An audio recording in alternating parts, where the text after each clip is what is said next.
It was an old highway built by Nizam. During the summer, the heat unable to tolerate the heat, he used to go to Anantagiri Hills along this road.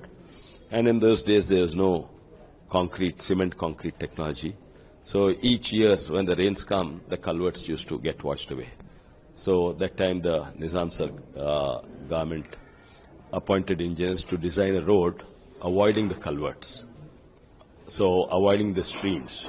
So they designed a road which is zigzag, because if there's a stream here, it'll go around it. If there's a stream, they go around it. It's called a ridgeline road. It's a standard technology of those olden days. A ridgeline road does not have any culverts. And but after independence, the same road continued for years. When I first became MP, I requested this road be straightened because there are accidents every year, not once, every year, not once.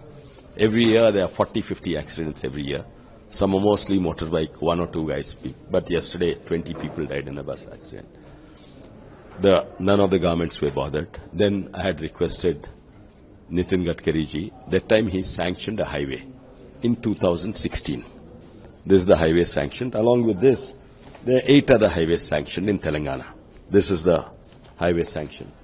And all these 8 are complete except this. Are completed. They are fully operational except this. In 2017, after agreement with the concerned parties, they sanctioned the funds for the land acquisition. A national highway is fully funded by the central government, both for construction of the highway and for acquisition of the land. So 2017, after the acquisition, they sanctioned the money to acquire the land. But the then TRS government, now called BRS, they changed their name to BRS, did not acquire the land for 5 long years. Why? Because they wanted real estate. They wanted to buy properties around here. After that, in 2022, they started acquiring the land. So 5 years got delayed because of that. Subsequently, there was also some activists, some Green Tribunal, they filed a case.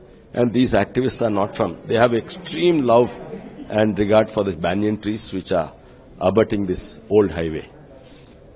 Actually, the highway should have been straightened, but the land acquisition, they made it in a zigzag manner. And the central government national highway can go only where the state government acquires the land. So the banyan trees abutting this, lining these roads will go away. So some Green Tribunal guys.